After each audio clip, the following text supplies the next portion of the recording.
समस्त को नमस्कार। जय जगन्नाथ। आज आम एक बड़ दिन, विशेष दिन। आज ओडिया नववर्ष, महाविशुव संक्रांति, बजरंग बलींकर जयंती। यही अवसर में समस्त को मोर शुभेच्छा और शुभकामना ज्ञापन करुच्ची।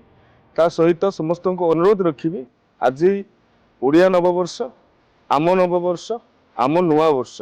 ये नुआ वर्षटी समस्ते निश्चित भाव में अत्यंत आग्रह सहित, उत्साह सहित, धूमधाम रे पालन करंतु एवं निज परिजन, निज आत्मीय स्वजन, निज बंधु को ए नुआ वर्षर शुभेच्छा जनातु, ओडिया रे जनातु। एवं ओडिया पक्ष आज समापित होउचे। ए ओडिया पक्ष र समापन रे समस्त को आउ थे शुभेच्छा एवं कृतज्ञता ज्ञापन करुचे। आपण माने जो भली भाव रे ये ओडिया पक्षटी को निजस्व भाविके, निजर भाविके पालन कले एवं ओडिया मानक भितर ओडियात्वर नवजागरण पाई सहयोग कले। आउ थे समस्त को नमस्कार।